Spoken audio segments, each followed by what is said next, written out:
ഇന്ന് നമ്മൾ നോക്കുന്നത് CBSE 8ാം ക്ലാസ്സിലെ ഇംഗ്ലീഷ് ടെക്സ്റ്റ് ബുക്കായ ഹണി ഡ്യൂ ടെക്സ്റ്റ് ബുക്കിലെ 5ാമത്തെ ചാപ്റ്റർ.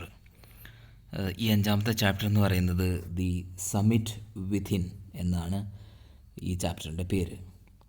എഴുതിയിരിക്കുന്നത് HPS Ahluwalia.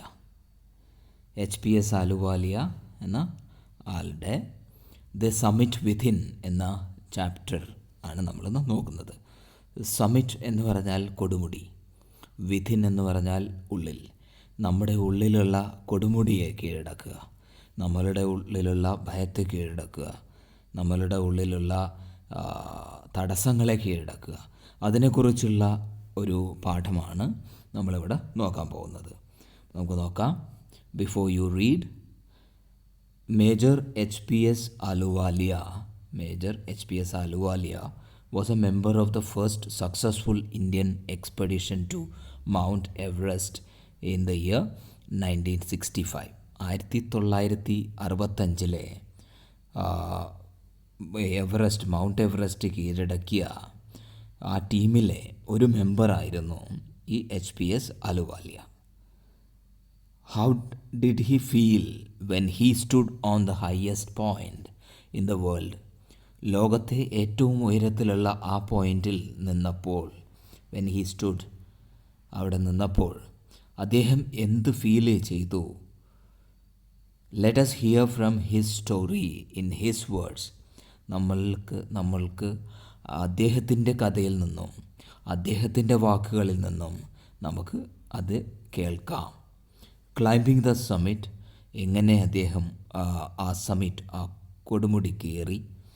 And then the more difficult task of climbing the summit within.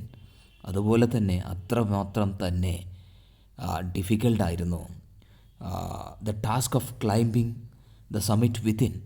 അദ്ദേഹത്തിൻ്റെ ഉള്ളിലുള്ള ഭയം, ഉള്ളിലുള്ള പ്രശ്നങ്ങൾ, അദ്ദേഹത്തിൻ്റെ ഉള്ളിലുള്ള ആ കൊടുമുടി കയറുന്നതും അതുപോലെ തന്നെ കഠിനമായിരുന്നു. നമുക്ക് എന്തൊക്കെയാണെന്ന് നോക്കാം. ഓഫ് all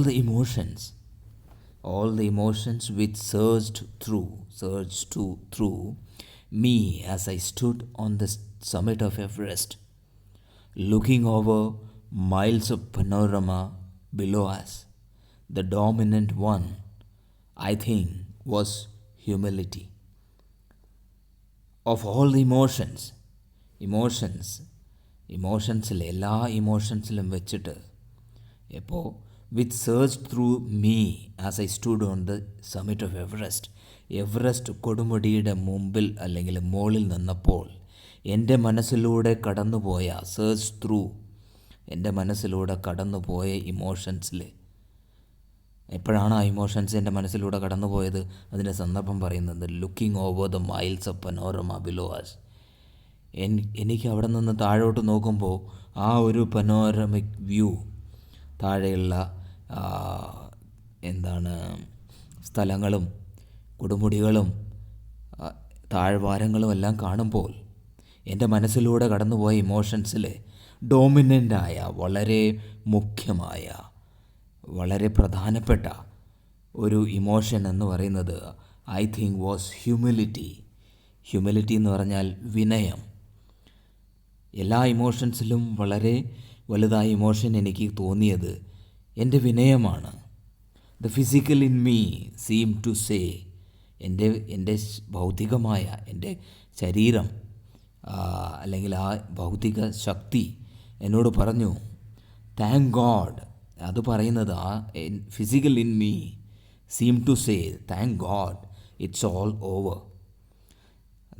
ദൈവത്തിന് നന്ദി പറഞ്ഞു, അതെല്ലാം കഴിഞ്ഞു, ഞാൻ കയറി, ഞാൻ ആ എവറസ്റ്റ് കൊടുമുടി കീഴടക്കി.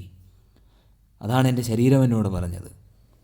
ഹവവർ, എന്നിരുന്നാലും instead of being jubilant there was a tinge of sadness. എന്നിരുന്നാലും ഇൻസ്റ്റെഡ് ഓഫ് ബീയിങ് ജുബിലൻ്റ് എന്ന് പറഞ്ഞാൽ സന്തോഷവാൻ, സന്തോഷിക്കുന്നതിന് പകരം there was a tinge of sadness.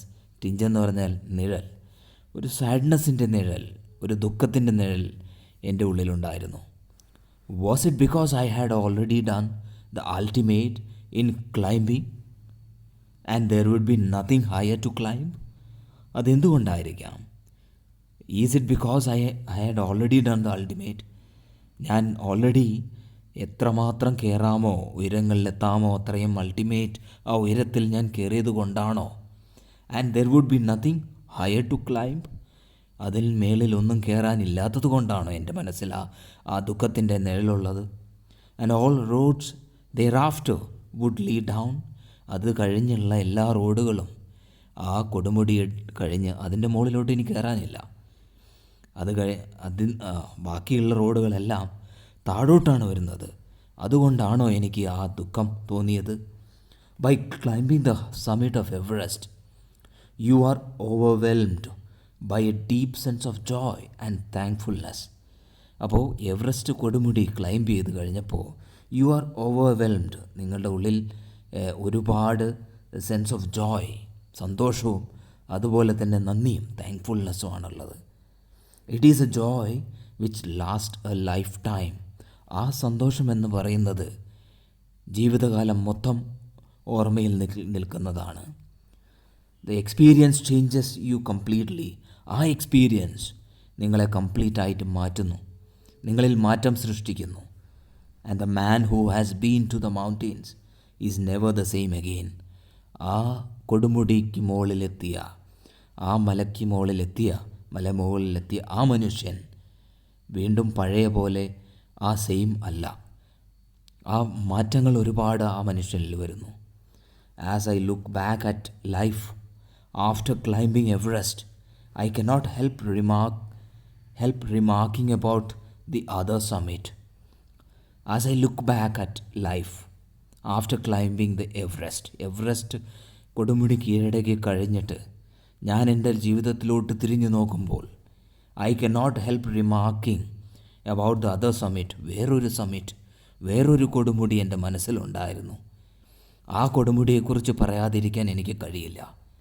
The summit of mind, എൻ്റെ മനസ്സിലെ കൊടുമുടി. നോ ലെസ് ഫോർമിഡബിൾ, ശക്തിയില്ലാത്തതല്ല, വളരെ ശക്തിയുള്ള. നോ ഈസിയർ ടു ക്ലൈംബ്, അത്ര ഈസിയായി ക്ലൈംബ് ചെയ്യാൻ അല്ലെങ്കിൽ കീഴടക്കാൻ പറ്റാത്ത എൻ്റെ മനസ്സിൻ്റെ ഉള്ളിലെ കൊടുമുടിയെക്കുറിച്ച് ഞാൻ ആലോചിക്കുകയാണ്. Even when getting down from the സമ്മിറ്റിൽ നിന്നും താഴോട്ട് ഇറങ്ങുമ്പോൾ, once the physical exhaustion had gone. Physical exhaustion എന്ന് പറഞ്ഞാൽ ടയേർഡ്നെസ്, എക്സോഷൻ ഫറ്റീഗ് അല്ലെങ്കിൽ ടയേർഡ്നെസ്. ആ ടയേർഡ്നെസ് അല്ലെങ്കിൽ ഫറ്റീഗ് കഴിയുമ്പോൾ, എൻ്റെ ക്ഷീണം മാറിക്കഴിയുമ്പോൾ, ക്ഷീണം മാറിക്കഴിഞ്ഞപ്പോൾ I began asking myself the question why I had climbed Everest. അത് കഴിഞ്ഞപ്പോൾ ഞാൻ എന്നോട് തന്നെ ചോദിച്ചു ഒരു ചോദ്യം. എന്ത് ചോദ്യമാണ് ചോദിച്ചത്? Why I had climbed Everest. ഞാൻ എന്തിനാണ് എവറസ്റ്റ് കയറിയത്? Why did the act of reaching the summit have such a hold on my imagination. എന്തുകൊണ്ടാണ് എൻ്റെ ഇമാജിനേഷനിലെ, എൻ്റെ തോട്ട്സിലെ ആ സമ്മിറ്റിൻ്റെ, ആ കൊടുമുടിയുടെ മുകളിലെത്തുക എന്നുള്ളത് എൻ്റെ മനസ്സിൽ എന്തുകൊണ്ട് വന്നു? എൻ്റെ മനസ്സിൽ അങ്ങനെയൊരു ആഗ്രഹം. I was already A thing of the past. It was already A thing of the past.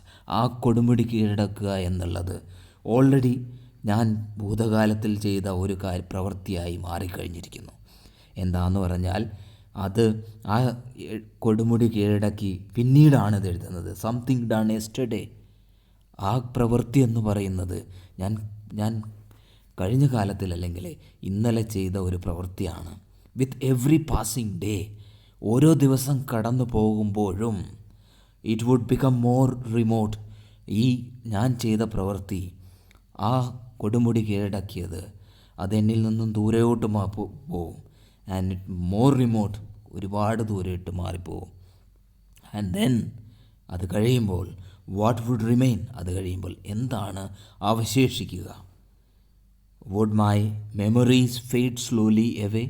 എൻ്റെ അതിനെക്കുറിച്ചുള്ള ഓർമ്മകൾ ഫെയ്ഡ് സ്ലോലി എവേ. ആ മെല്ലെ മെല്ലെ എൻ്റെ ഓർമ്മകൾ മാഞ്ഞു പോകുമോ? ഇതെല്ലാം അങ്ങനെ ചോദിക്കുകയാണ്. എക്സിലറേറ്റിംഗ്, കുറച്ച് വേർഡ്സ് ഉണ്ട്. എക്സോഷൻ എന്ന് പറഞ്ഞാൽ ഫറ്റീഗാണ്, ടയർഡ്നെസ് ആണ് നമ്മൾ നോക്കി. എക്സിലറേറ്റിംഗ് എന്ന് പറഞ്ഞാൽ വെരി എക്സൈറ്റിംഗ്. പിന്നെ കമ്മ്യൂണിയൻ എന്ന് പറഞ്ഞാൽ state or feeling of close relationship, വളരെ അടുത്ത ഒരു റിലേഷൻഷിപ്പിൻ അത് അങ്ങനെ ആ ഒരു തോന്നൽ. ഡിഫൈഡ് എന്ന് പറഞ്ഞാൽ ഫ്രസ്ട്രേറ്റഡ് അല്ലെങ്കിൽ റെസിസ്റ്റഡ്. അപ്പോൾ ഓൾ ദീസ് തോട്ട്സ്, അങ്ങനെ ഒരുപാട് കാര്യങ്ങൾ അദ്ദേഹത്തിൻ്റെ മനസ്സിലൂടെ കടന്നു പോവുകയാണ്. All these thoughts led me to question myself as to why people climb mountains.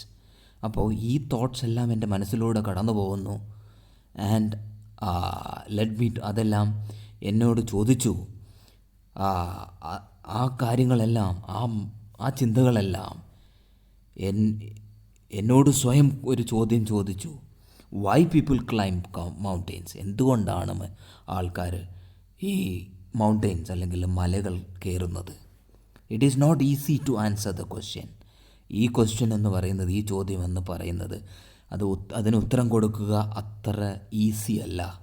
The simplest answer would be, as others have said, simplest answer അതിന് പറയുന്നത്, മറ്റുള്ളവർ പറയുന്ന വളരെ ഈസിയായ ഒരു ആൻസർ എന്ന് പറഞ്ഞാൽ, ബിക്കോസ് ഇറ്റ് ഈസ് ദെയർ, ആ മലകൾ അവിടെ ഉള്ളത് കൊണ്ടാണ് ആൾക്കാരത് കയറുന്നത്. ഇറ്റ് പ്രസൻറ്റ്സ് ഗ്രേറ്റ് ഡിഫിക്കൽട്ടീസ്, അതിലൊരുപാട് ഡിഫിക്കൽട്ടീസ് ഉണ്ട്, ഒരുപാട് പ്രശ്നങ്ങളുണ്ട്, ഒരുപാട് പ്രോബ്ലംസ് ഉണ്ട്. Man takes delight in overcoming obstacles, അങ്ങനെയുള്ള തടസ്സങ്ങൾ, ഓബ്സ്റ്റക്കിൾസ് എന്ന് പറഞ്ഞാൽ തടസ്സങ്ങൾ, ഡിഫിക്കൽട്ടീസ്, അതിനെ ഓവർകം ചെയ്യുമ്പോൾ മനുഷ്യൻ അതിൽ സന്തോഷം കണ്ടെത്തുന്നു. ഡിലൈറ്റ്, സന്തോഷം കണ്ടെത്തുന്നത്. Obstacles in climbing a mountain are physical. ആ മൗണ്ടെയിൻ ക്ലൈംബ് ചെയ്യുന്ന അതിൽ വരുന്ന തടസ്സങ്ങൾ എന്ന് പറഞ്ഞാൽ അത് ഭൗതികമാണ്, ഫിസിക്കലാണ്. The climb to a summit means endurance. ഒരു കൊടുമുടി കീഴടക്കുക അല്ലെങ്കിൽ അത് കയറുക എന്ന് പറഞ്ഞാൽ എൻഡ്യൂറൻസ് പറഞ്ഞാൽ സഹിക്കാനുള്ള ശക്തി, സഹിഷ്ണുത ഉണ്ടാവണം. പെർസിസ്റ്റൻസ്, സ്ഥിരതയുണ്ടാവണം. കണ്ടിന്യൂസ് ആയിട്ട് സ്റ്റാമിന ഉണ്ടായിരിക്കണം അല്ലെങ്കിൽ സ്ഥിരത ഉണ്ടായിരിക്കണം. അതുപോലെ തന്നെ വിൽ പവർ, ഇച്ഛാശക്തി ഉണ്ടായിരിക്കണം. എനിക്ക് ചെയ്യാൻ കഴിയുമെന്ന ആ ഒരു ഇച്ഛാശക്തി, ഞാൻ ചെയ്യുമെന്ന ആ ഒരു ഇച്ഛാശക്തി ഉണ്ടായിരിക്കണം. The demonstration of these physical qualities is no doubt exhilarating. ഈ ഫിസിക്കൽ ക്വാളിറ്റീസ് എല്ലാം കാണിക്കുക എന്നത് വളരെ എക്സിലറേറ്റിംഗ് ആണ്. എക്സിലറേറ്റിംഗ് എന്ന് പറഞ്ഞാൽ വെരി എക്സൈറ്റിംഗ്, വളരെ എക്സൈറ്റിംഗ് ആണ്. As it was for me also, അത് എനിക്കും അങ്ങനെ തന്നെയായിരുന്നു, വളരെ എക്സൈറ്റിംഗ് ആയിരുന്നു. ഇനി അടുത്ത പാട്ട് നമുക്ക് അടുത്ത വീഡിയോയിൽ കാണാം. Thanks for watching. Please do subscribe, like and share. Thank you.